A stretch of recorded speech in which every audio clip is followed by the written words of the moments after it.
Welcome to our ICOR webinar in our series about metrics that matter.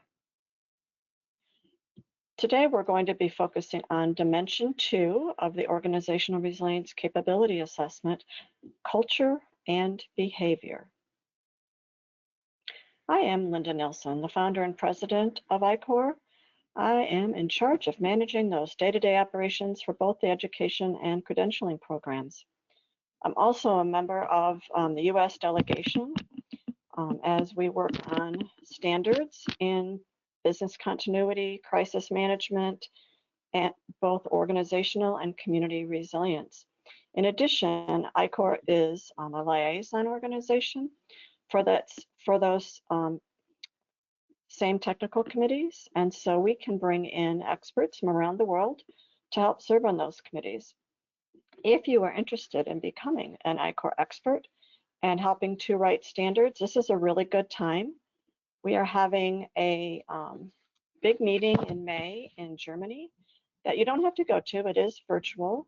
Most of the meetings are virtual. We have one annual meeting a year, but we are looking for experts. And the second reason it's a good time is that we are working on ISO 22301 and business continuity test for business continuity requirements, as well as creating an updated version for ISO 22313 on the guidance, and then 3.1. You can see why I was getting confused about the two numbers there on the strategy. So there's a lot of work coming up. We are also working on republishing the standard on the guidance document, organizational resilience.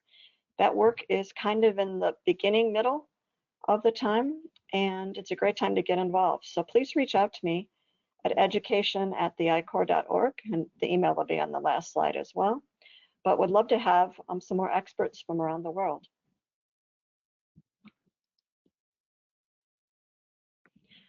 So this series that we have this year is called Metrics That Matter, and you can earn essentially your Measuring Resilience Learning Badge by attending each of these webinars, and they run from February through November. And if you've missed any of them, you can see them on our website as well as on our YouTube channel. And then you just send us an email saying that you've completed it, and then we'll give you credit. So you can do that live like we are today, or anytime in the future. In February, we gave an introduction to how we do the measurements and what those metrics are used for. I was in a car accident in February, in fact, right after the last webinar, and so we had to postpone the March webinar, and we completed that last week.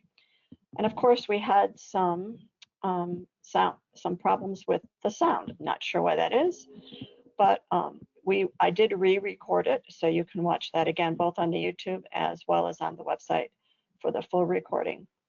Today, we're moving to Dimension 2. As I mentioned, we're going to talk about culture and behavior metrics. One of the things that we're doing differently this year is we're taking a pause and we're having a guest speaker. So I'll share his bio with you in a moment, but we wanted to pause with teaching you about things and then being able to share with you, what does this look like I'll just say in the real world? How do we take this theory of the metrics and what it is that we hope that you're measuring and make it real? And so that's what, after each of the dimensions, we'll be working on that. So in June, we'll talk about infrastructure metrics. In July, we'll get to the preparedness and managing risk. And then we'll welcome back again in August the best practices for both dimensions 3 and 4.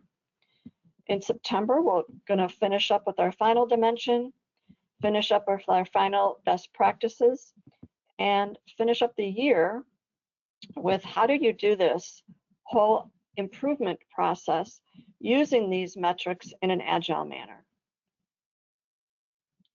Our guest speaker, his name is Bassam Obaid. He is a CEO from PDCA Group, which is a consulting company in most of the Arab and Asia area.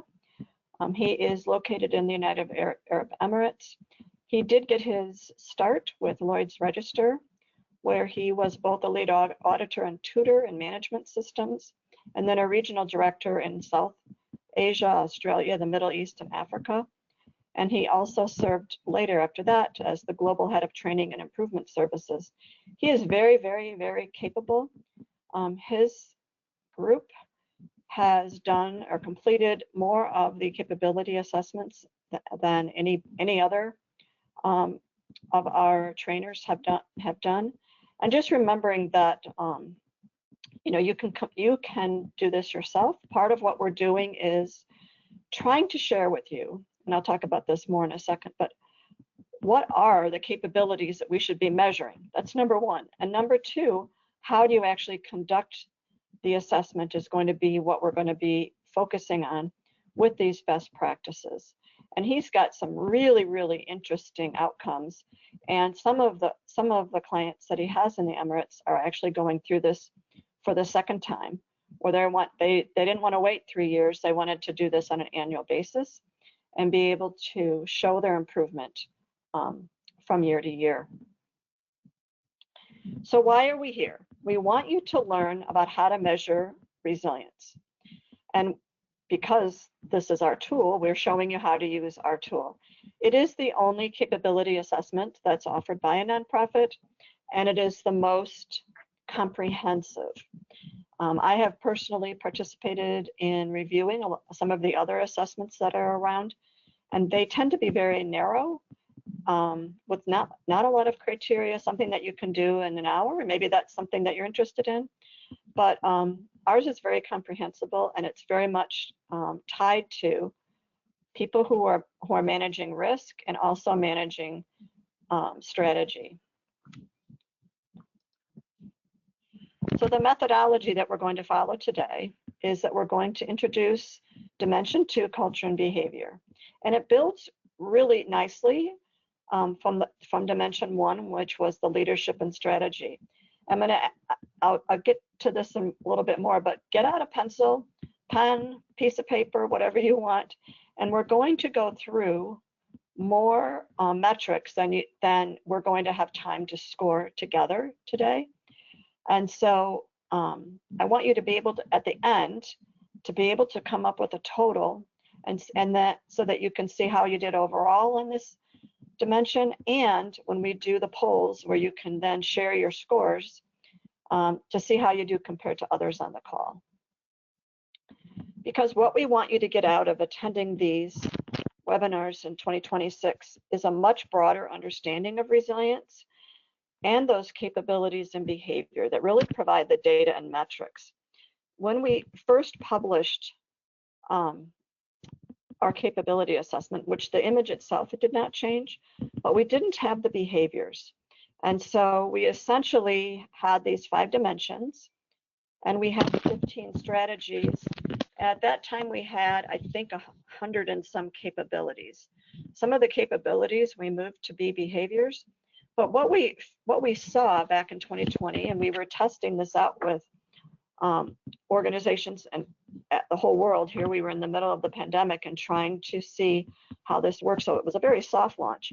But then we really went through and added these 273 behaviors.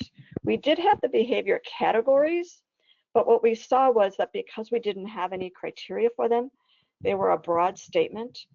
The assessors tended to give the same score each time. So what we've really worked on, and I'm guessing at some point we're going to get to having a different number for the total as we roll this out. In 2026, we're going to be looking again to do an update for this, but we wanted to be able to show you some practicality metrics that this is what it looks like, and the behaviors do that. And when you're looking at the capabilities, they tend to be the what, and the behaviors tend to be the how you make that happen. So there's 3 levels that we score. We also moved it from 5 levels to 3 levels. The people were looking at this too much like a, I just lost the word again, benchmark, not just benchmarking, but where you, a maturity model approach. And we want you to not think about this as a maturity model, but to what extent are you doing these things? And so for many of you, the initial or ad hoc is going to be where you are if you haven't done this before, and that's where you should start. Let's start with performance issues. Let's look at how we're doing to meet project performance objectives. And that's why we really bundled in the initial or ad hoc to be evident 0 to 49% of the time. That's a big chunk of time, but we know that everybody has to start somewhere. And when you're looking at different parts of the organization, you might be initial or ad hoc in one part, and you might be optimized in another. So when you're doing the full assessment, it's going to be really, really helpful for you to see where are our strengths in implementing this and where are our weaknesses, so that you can learn from that.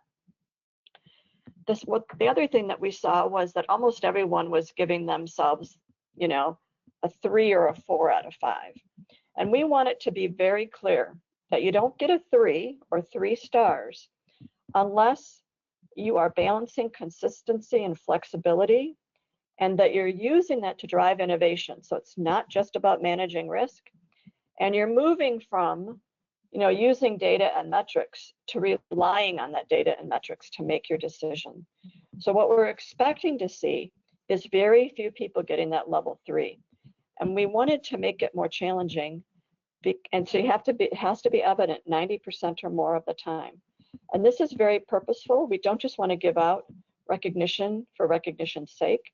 We want your organization to be very demonstrative of the fact that you can feel very assured in what it is that you're doing here with that measurement. The behavior scores are the same. So here, instead of the capability being evident a percentage of the time, it's going to be that your behavior is evident.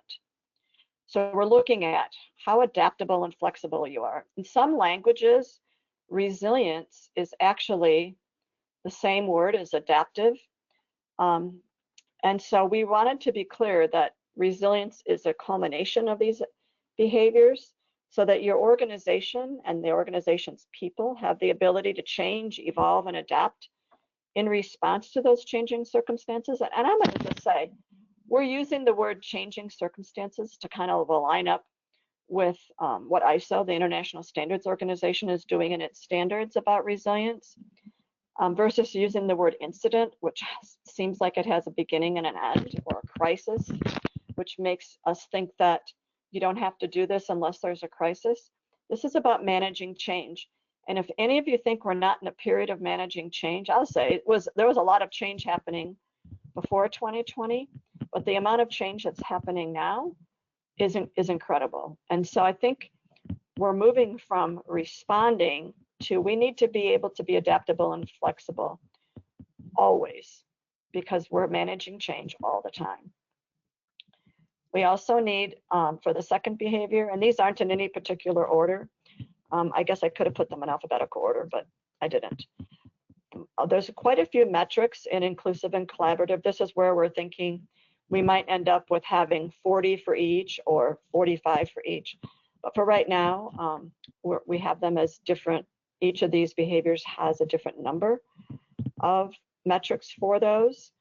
But this idea that we're working together towards a common purpose or goal, and that results in that shared ownership and that joint vision. And it's very easy to be collaborative if you're only collaborating with the people who think like you. So the challenge really is here that you're including people who don't think like you in that collaboration, so that you can make better decisions. A lot of this is based around making better decisions. We also want you to be both aware and reflective, that you have the ability to anticipate future conditions, as well as learn from those past experiences. We know that it's sometimes really, really hard to be resourceful, creative, and innovative if you're busy just working so much. And so with more and more of us being given more things to do with less time to do them, I can personally say when I'm tired, I can't be very creative or innovative. And so we have to be able to have time to find different ways to achieve objectives under changing circumstances. And I am sorry if you can hear the phone ringing in the background. Last week, or when I was doing the webinar, we did have a sound issue, so I wanted to resolve all sound issues, and I went where the internet was clean and clear, but I'm not able to silence the phones. We also need to be more diverse and integrated. So when I talked about it's really easy to be collaborative when you're surrounding yourself with people who think like you, this also brings up the point here. We need to be diverse, not just in the products or services that you provide, but in the people that we hire to manage and run any aspects of managing risk and resilience. And we need to be looking at then taking that diversity and integrating it. That integration is very similar to being inclusive, but it's very intentional about how we go about making sure that everybody knows, that needs to know what we're doing, and whatever practice that we're doing is accepted by everyone. And finally, the one that you guys probably enjoy the best is being prepared, robust, and redundant, that you've got plans of action in place in advance of them being needed, and that your strategies are both robust and redundant. As I mentioned, today's focus is on culture and behavior. The strategy number 2.1, leadership and culture, is going to drive very closely with how we finished out dimension 1 on leadership and strategy.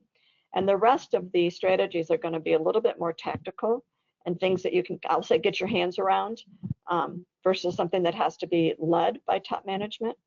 But we're going to talk about the importance of sharing information and knowledge and being able to operate as much like an agile organization as possible.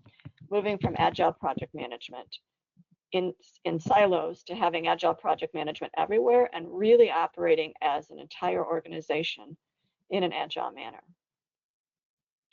So let's begin with talking about dimension 2, culture and organizational behavior.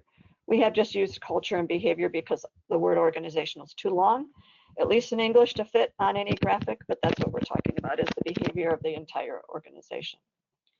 We know that for anything to work, there has to be an intentional effort. And that intentional effort includes having a healthy culture. I just remember my youngest daughter at her first job ended up at a place that had a horrible culture. It was really probably the worst I've ever heard of. And I was encouraging her to just get a new job, that this experience wasn't what the industry's really like. And she said, it's okay, Mom, I'm going to stick this out for 2 years and I'm going to change, I'm going to do what I can to be successful in a place that doesn't enable me to be very successful. And she did. She ended up making friends with the people that were the biggest obstructionist and getting them to do what she needed to do to manage the risk in the area that she was responsible for. So healthy cultures support organizational resilience, and they demonstrate that commitment to and existence of shared beliefs and values, which we talked about in our last webinar, and really exude those positive attitudes and behaviors. A friend of mine works for a large insurance company, and I guess the CEO is out of the UK, and they all kind of sit around on Monday morning about 10 a.m. He sends his weekly message, something that he finds of value, something that he experienced over the weekend, over the past week, just not always even work related, but he believes that he needs to share positive things and successes for the organization, as well as his own personal successes, to help with that positive culture. And people really do. People don't schedule meetings during that time. They get that first 15 minutes to read what he wrote, and they talk about it during the day, whether they're working virtually or in person. And the second part of having second and third parts of having a healthy culture is you have to share knowledge and information. You have to be a good communication throughout your organization. And having working in an agile manner helps and enables that to happen. So let's get started. Strategy 2.1 is leadership and culture. And you need to have clear and purposeful leadership, because that promotes trust and that idea of unity, and that everybody there knows the purpose and why you're there at your job. And again, last webinar where we talked about leadership and strategy focused a lot about this, but it does overlap. And so we need leaders who develop and encourage others to lead, again, under those wide range of conditions and circumstances, including during those periods of uncertainty and change.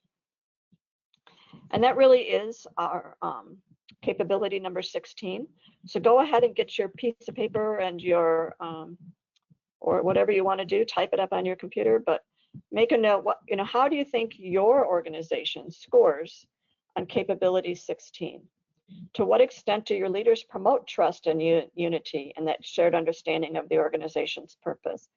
To what extent do they develop and encourage others to lead? Or do they want to lead and not give up anything? And so some of the examples of what that looks like is under inclusive and collaborative. Behavior outcome number 15 says that employees directly interact with their managers, creating a strong link between employees and leaders.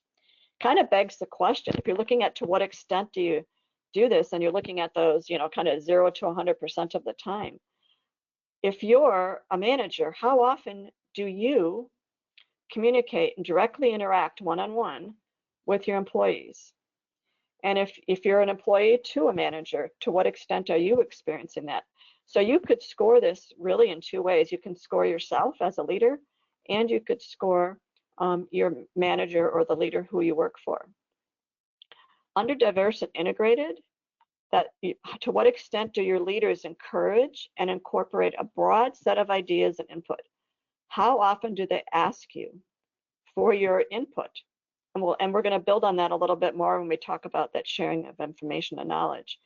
To what extent do they foster trust and collaboration and healthy conflict?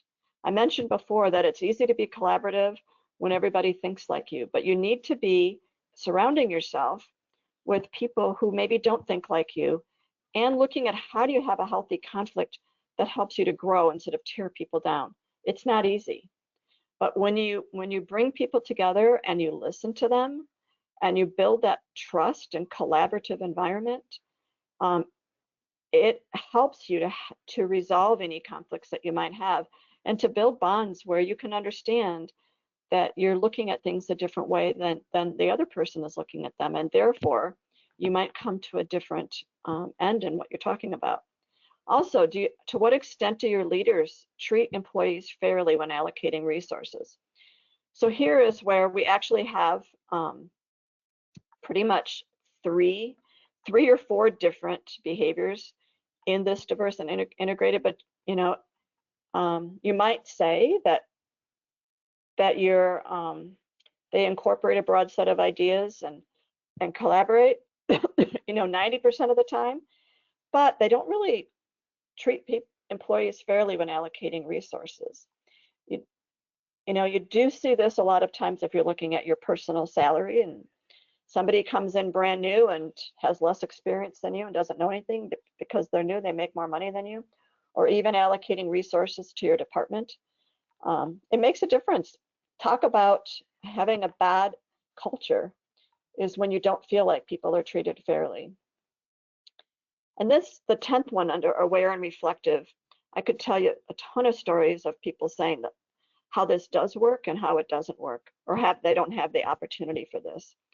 But when we're talking about creating safe spaces for reflection, I think we're talking mostly about time to do that and having the employees have open lines of communication to give and receive that feedback. It really builds on the diverse and integrated behavior outcome, but we need to have time to do that. And the second half of that is, if you have gotten some good feedback and you need to share it with your leader, your manager, whoever that is, the leaders need to listen to that feedback and then do their best to implement necessary changes. I don't really like how passive do their best to implement. If you're giving input that your group or your team has agreed upon needs to change and nothing changes when you've shared it, it's another really downer, and it stops engagement, it stops people from trying. So as a leader, you need to give people time to give that feedback, and as somebody who's trying to provide that information, you need to give them time You need to be able to be heard, which ties into the next one, that the organization's leaders are receptive to potential solutions, improvements, and ideas.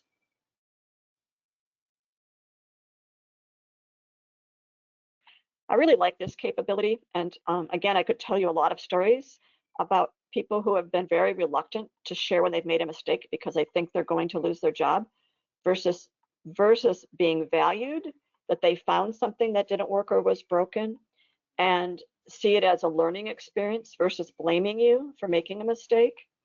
I can't tell you how, in fact, when we do some interviews here at ICOR, I am very, maybe I share too much some of the mistakes that I've made, but I feel like it's a learning experience. Like, hey, I did this. You don't want to do this. But if you do, let us know because we know how to fix it because I've done it. I've made that mistake. And just the second part of this one is looking at the impact of national cultures on decision making, that each of us comes from a different place. And if you have a global organization, you're going to have people coming from different places, and they're going to interact differently in teams, and you have to have an understanding of what that looks like so that you can understand how to better communicate. So to what extent do your organization's leaders tailor their leadership style to meet the needs of the situation at hand? You know, sometimes you need to be very authoritative, which isn't usually the best leadership style for day to day. But if you're in the middle of a crisis, that might be the leadership style that you need at the time. We also need our leaders to foster an environment for high-performing teams, so they have to support them, much like we talked about in the last capability. That, again, you need that diverse set of skills, knowledge, and behaviors. That you should monitor and review organizational culture to detect any changes that may influence its resilience. So if you're merging with another company, if you're combining offices, even here in the US, people in New York and New Jersey are very different than people in Chicago and are very different from people in Los Angeles. Imagine those differences, or even look at people then in Texas or Florida. They're very different, but imagine that across different countries. And so we really need to think about that. And the other thing that we need to be doing is looking to the future, being able to look at the best possible evidence that's happening now to help you plan future scenarios and innovations. What do we think is going to happen in the future? And then the third one that we're doing today is capability 20, which is that you've got leaders distributed throughout the organization, and that they're empowered to make decisions that protect and enhance their resilience. So it's not just the responsibility of a couple people at the top, that you've got leaders. And this is where we talk about kind of that anti-bureaucracy and getting rid of silos and helping leaders to be distributed. So here you need to what extent does your organization empower people at all levels to make decisions that protect and enhance the resilience of the organization? And if you want to use the word just managing risk for the part that you're doing in your organization, that's okay, but it is more than managing risk. We want to see that leaders exist at all levels, and that they are leaders who foster an environment for high-performing teams. We want our leaders to set clear objectives that combined with structure and having a freedom to be both creative and innovative. You need time to do that. And then for sure, this is really tied to the leadership and strategy that we talked about with the last webinar, is that the organization needs to assign roles and responsibilities for enhancing resilience.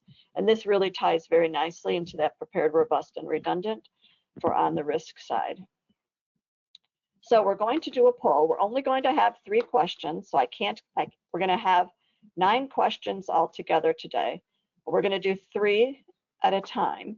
So I'm going to give you about 30 seconds to give a score for each of these. So I'm launching the first one, and it has to do with leaders valuing that error reporting and learning over time.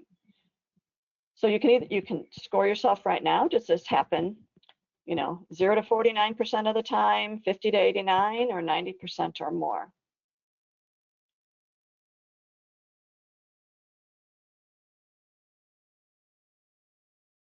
I'm going to give you about 5 more seconds.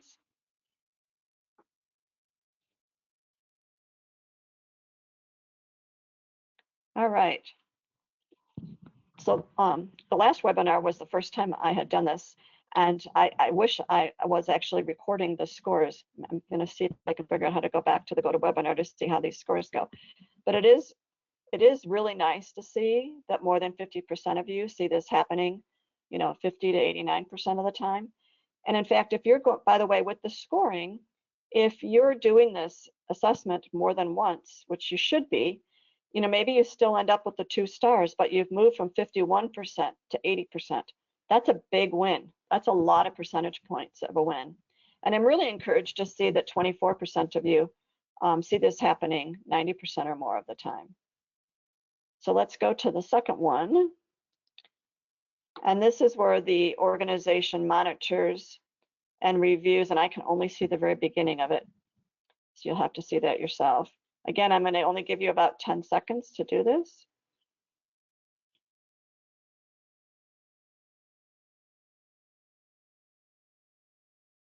So 3, 2, and 1. Looks like things are slowing down.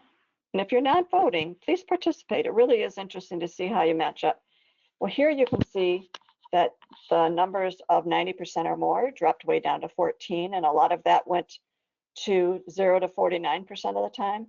So what you're able to see with these, oh, I'm not sharing, sorry. I have to do a lot of clicking to make these polls work, is that each one of these behaviors and capabilities get different scores. So just because you're in the same dimension doesn't mean you're getting the same scores. So this really helps you to determine these are areas that you can work on. And then the last one from dimension 2 and strategy number 1 is to what extent do decision makers take into account best practices? And then you should be able to see the rest of it. So here you're kind of assessing the people who are making the decisions. If it's you, think about other people in your organization that are making decisions.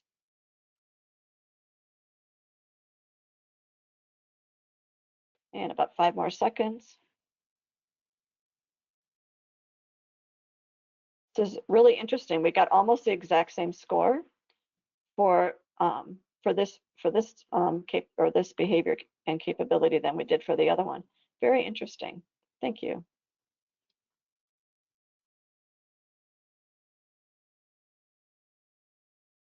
All right, we are going to move on to shared information and knowledge.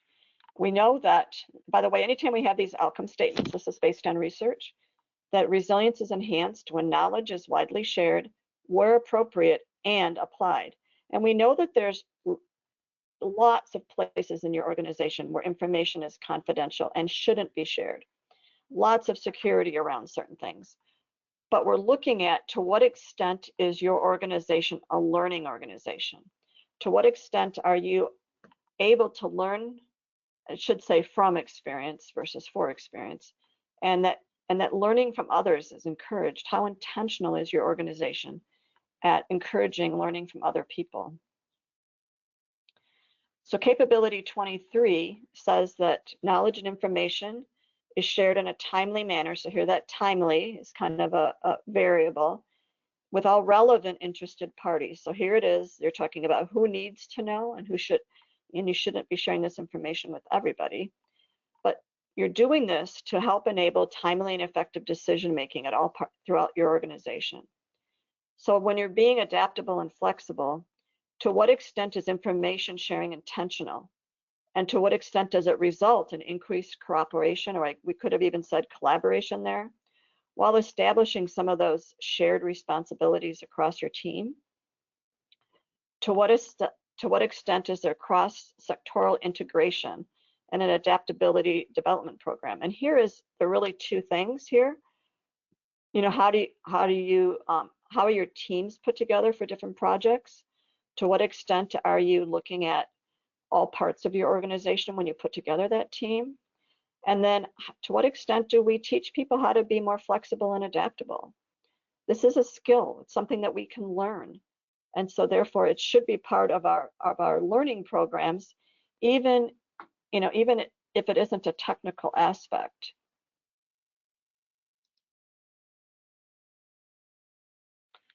And then capability under aware and reflective or your behavior is the organization, here's the key thing, gives its people time for reflection on how they addressed a problem or a risk, and they give them time for sharing how they did that. You can't learn from others unless there's a formal process for letting people share information. And just like when you have a test or an exercise or an actual incident, needing time to go back and assess how you did is very important. And then moving to being resourceful and innovative, to what extent does your organization utilize kind of that new knowledge and technology? You know, everybody's into AI with everything, but to what extent are they using AI in a knowledgeable manner? And then just looking at how you can incorporate traditional knowledge and practices in new ways using that new knowledge and technology.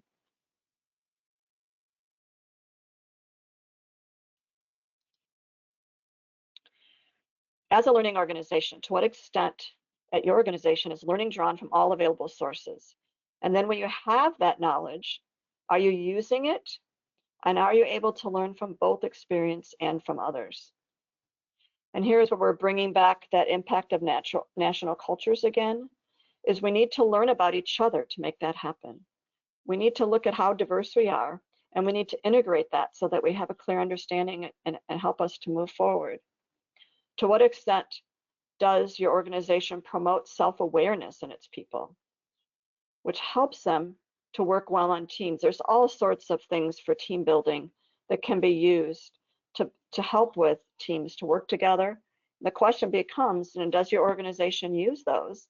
Does it see the need to help people get along with each other and to learn and grow from each other? And that's why I was kind of proud of my daughter as a very person new to the workplace, to be on a team with people who were very different than she was, age, and people that had been in the company for a really long time and were just hanging out, where she was actually warned, oh, you're going to have a miserable time. These people won't do anything to help you meet your purpose for being here.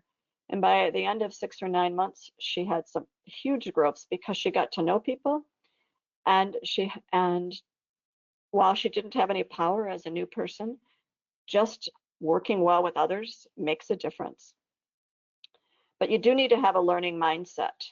You can't be resourceful, creative, and innovative if you don't have a learning mindset. So remember, this is not just about managing risk. This is about fulfilling the purpose of your organization and looking at how change impacts that. Because we need to have time to experiment with things.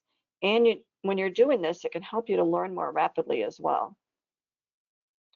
On the other piece of this, there needs to then have that shared understanding of your resilience objectives, what it is that the organization's strategy is setting forth, and what are those outcomes and thresholds and timelines that are expected. So for example, I said, you know, when you start this, you might be in the 1-star category for everything, and that's okay. But in a year, maybe you should be seeing some growth with that. And so that's where, what's considered acceptable. You're not going to go from not doing anything to doing everything and being perfect at it in a short time frame. But I would imagine if your organization is successful, that they're doing a lot of these things already.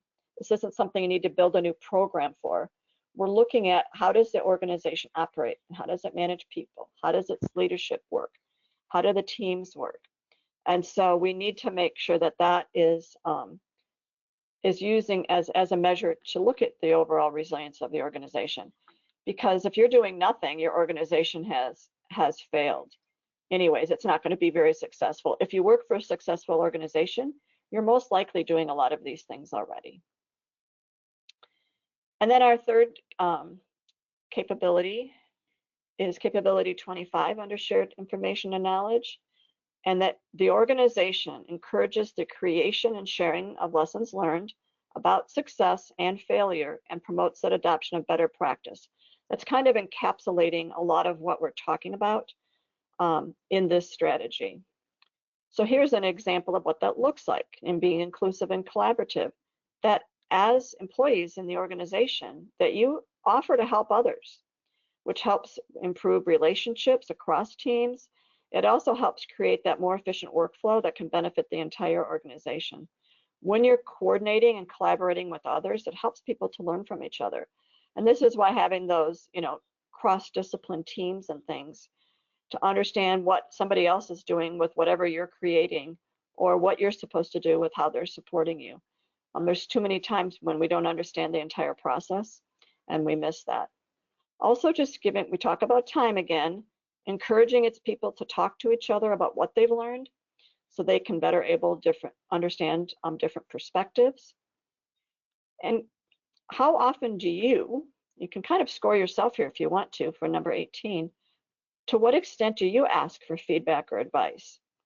To what extent do you observe how people more experienced than you display your skills or ask them, about how you might improve in something that they're doing?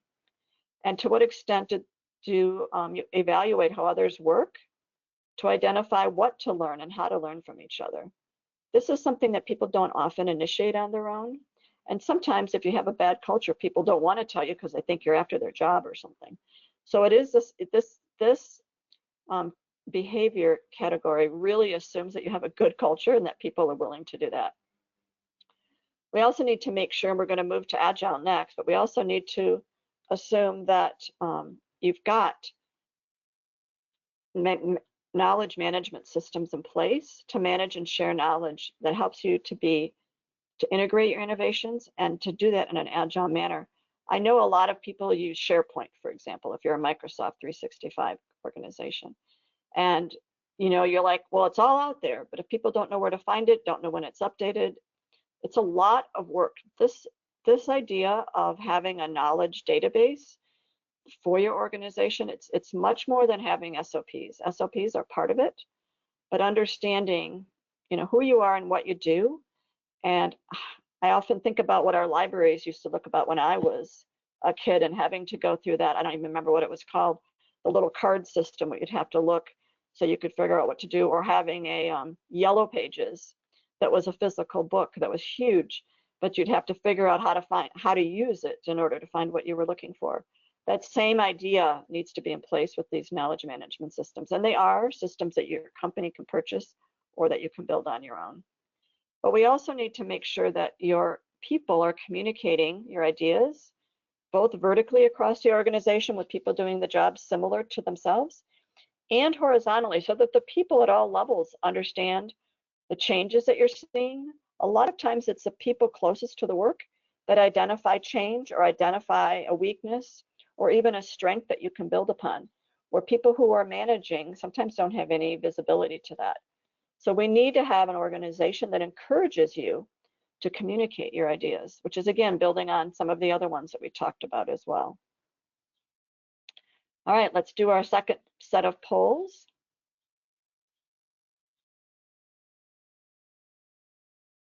Here we're going to talk about encouraging the creation of sharing of lessons learned about your successes, your failure, and that they promote best practices. To what extent does your organization do that? And if you're in the risk world, you might get a higher score on this than if you're not in the risk world, if you're in a different part of the organization. Because I would certainly hope after each incident or crisis that you're taking a look at things. I do remember after the pandemic, I was speaking at an event in Canada, and the people for the government in Canada were very frustrated that they did not have a way to do that. All right, so let's go ahead and close this. I do like, it's interesting, we have the 1 star and the 3 stars pretty close to being the same, with more people getting the 0 to 49. But again, that middle is still sticking at around, between the 50 and 60%. To me, this is an area that each of us can do better at. Just do it where you're at. Don't wait for somebody to create something formal. Do it with the team you're on. Figure out ways that you can really share information the best that you can, where your job is at. And here is the next one's going to be taking that a little bit in a different way, but being able to talk to each other and learn and understand from the different perspectives. And those might be cultural perspectives in different countries, or it might be just different perspectives from different parts of whatever your organization does, how you guys work together, and the perspectives that you have at each part of that manufacturing process or consulting process.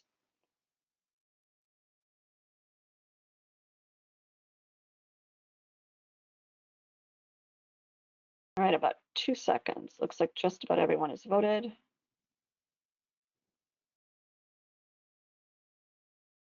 All right, here the respondents, we have fewer in that middle 2-star zone, and we've got a few more people moving up to the 90% or more. So that's interesting. And then the last one we'll do for this dimension is that you've got an agile and open knowledge management system. So you've got something formally in place that's working for you. I'm just going to make it as simple as that it's working for you. To me, this one is a little harder to get. As you know, a knowledge management system is not Google. It's not going to ChatGPT to get your answer, which might not be actually the correct answer or the best answer. It's just the most common answer. All right, about 2 more seconds to finish up.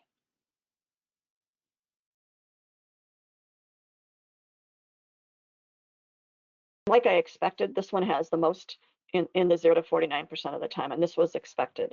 This is one that a lot of organizations are really struggling with, is just keeping up with information that's coming at us, and it's changing so quickly that it really feels almost impossible to answer. You don't have paper encyclopedias anymore because by the time they're printed, they're not even relevant. So it is really hard to manage this information.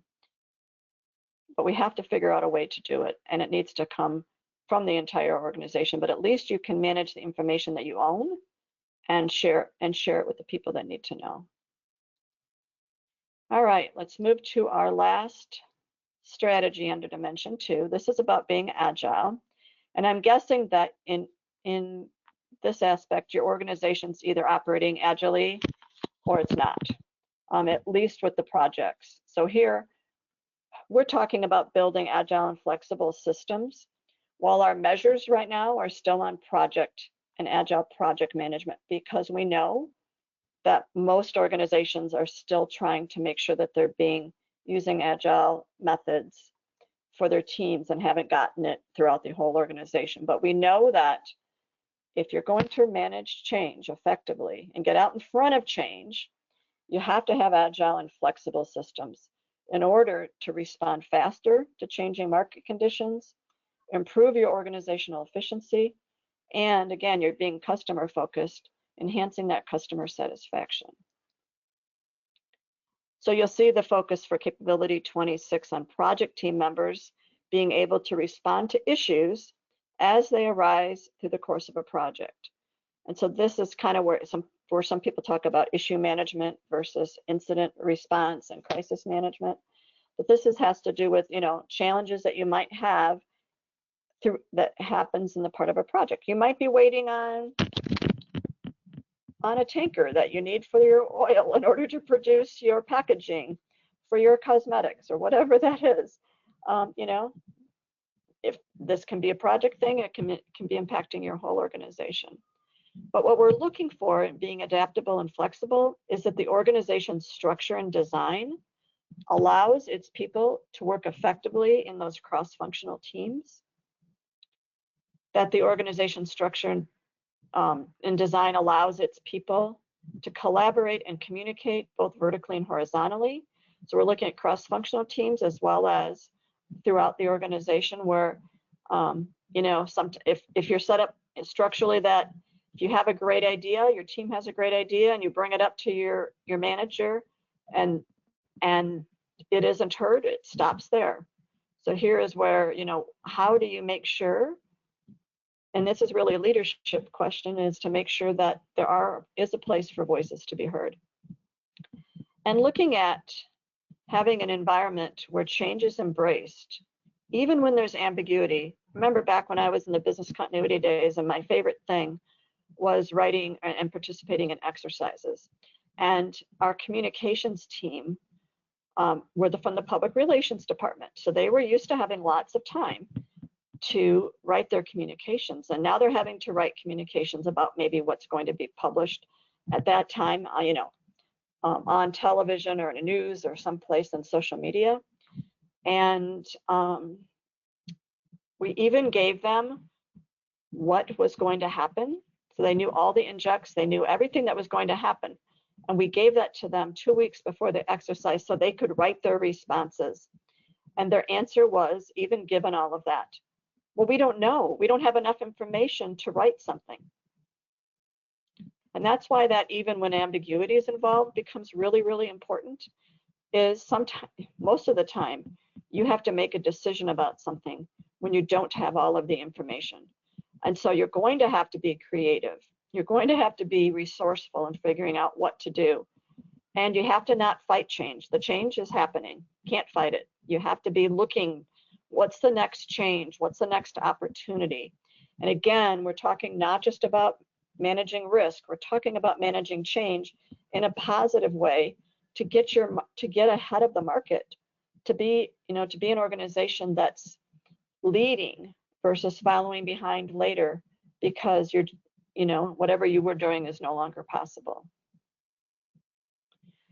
And so part of being agile, an agile organization, is whatever your project is, that you're collaborating very well with everybody on the team, but also communicating with the user, who's ever going to be using this product or service in the future. You need to be collaborating with and getting their input on.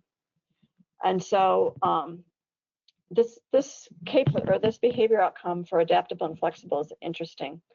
That the organization's structure and design allows those responsible for responding to and managing an incident, so we're moving specifically to an incident here, to switch from one design to another if needed, in order to work in a more agile and flexible manner.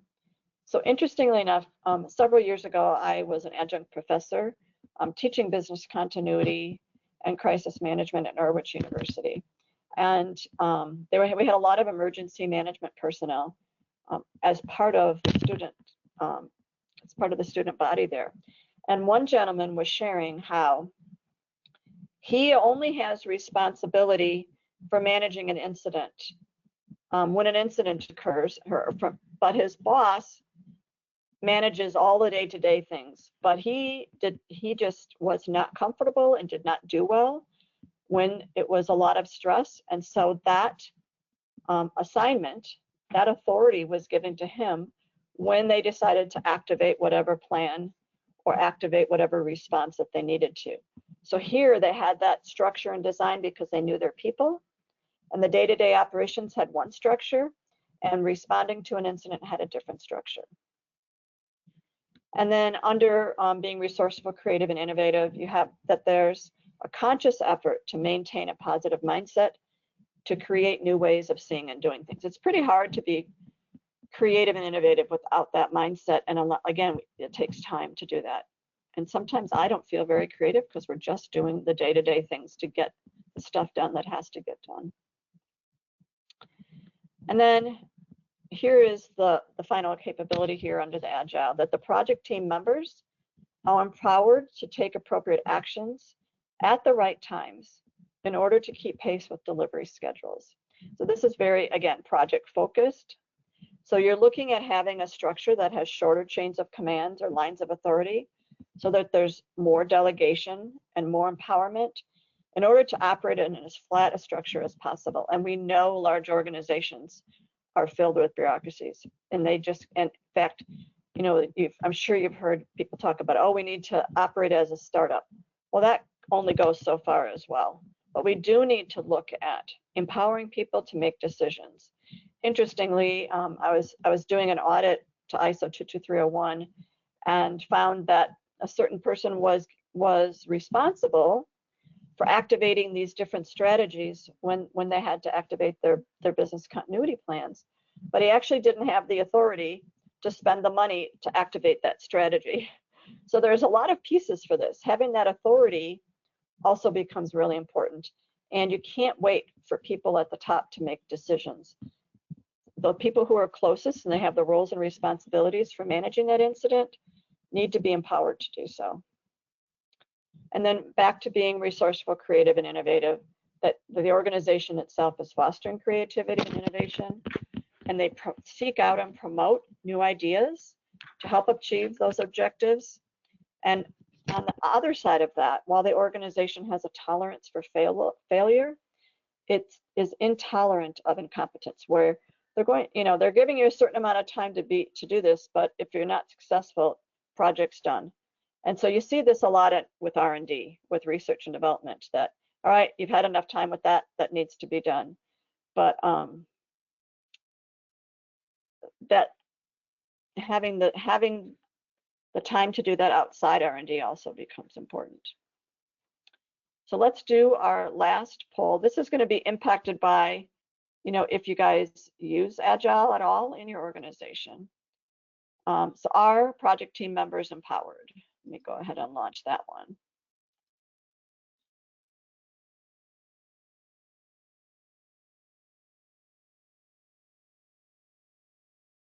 And I am really excited. I've done a couple of webinars just on, how to be more agile, and it's really exciting to see. Give about 5 more seconds. How these scores are turning out. I remember 10 years ago, this was kind of a big deal, like people weren't doing it, but I do think it's working. So let me go ahead and close this and share this. And it looks like almost 80% of you are doing this at least 50% of the time. To me, I see that as a big win. Anytime we can use those principles, you don't have to do Agile the Agile way either. There's lots of variations on how to just be more agile and adaptive in the work that you're doing, being more flexible, and looking at how to manage the change that comes through a different project. One of the things that we are going to do with our next iteration of this is to focus on things outside of the project and look at how management and leadership is actually doing Agile as well. I'm going to make it a little bit harder. All right, our next one talks about your organization's structure. Is it designed to have shorter chains of command? And is there more empowerment to delegate people to do things? And by the way, if you have time to put some questions, I do see some people putting questions. So thank you for asking those. All right, about 4 more seconds.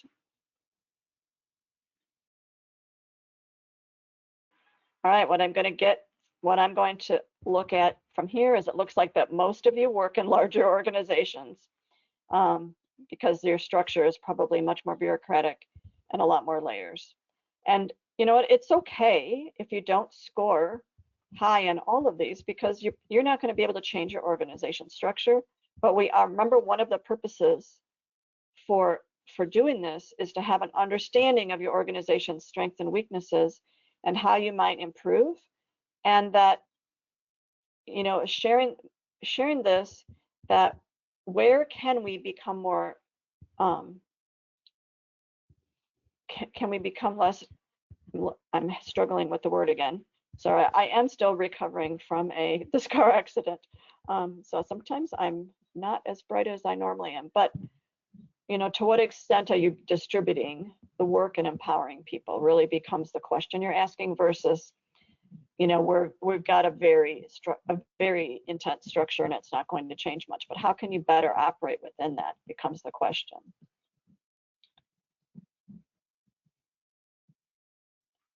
All right, let me do the last one. To what extent does your organization promote innovation or innovative ideas? And this idea of balancing success with just you've been on that project too long, and it's time to put it down.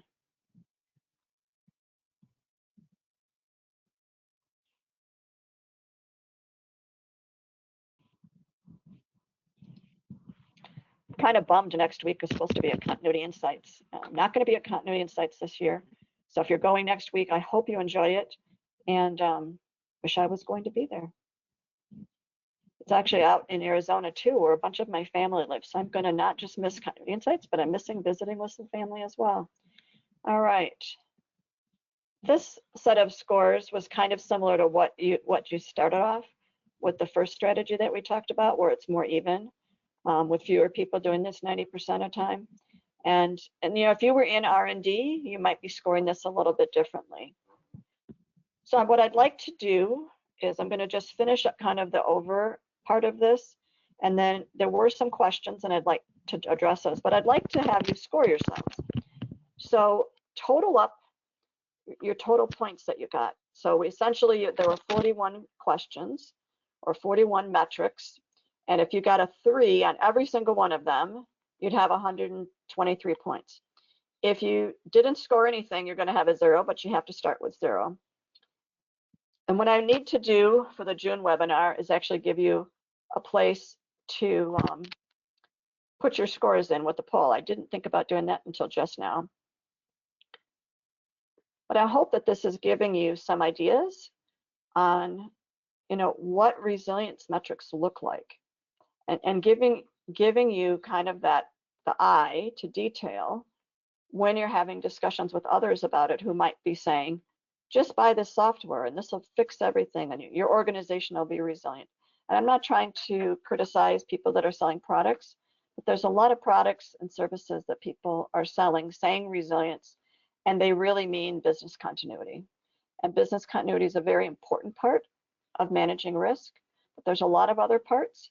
And there's a lot of, as you're seeing, ways to strengthen your organization that don't have anything to do with the business interruption. So there are a couple of questions. It looks like it just ticked out the clock, so I went a little bit too slow, but give me a second. And if you want to stay on, I will do my best to answer a couple of the questions. So Mark, when you're looking at the results for improvement, this is where you want to look at all 5 of the dimensions, because even here, as you've seen, some of the capabilities overlap with the other dimensions. And if you're recommending improvement, looking at the scores overall for the whole organization, and then looking at them by department or division, it's kind of like you would do a business impact analysis for business continuity. It's going to depend on how your organization is structured, and doing that even by location might help you with that. But I think when you're doing the scoring, you're going to know that the scores are 50% or 89%, to kind of answer your second part of your question, Mark. Or Mark has left, so he's not hearing me answer. Let me look at another question here.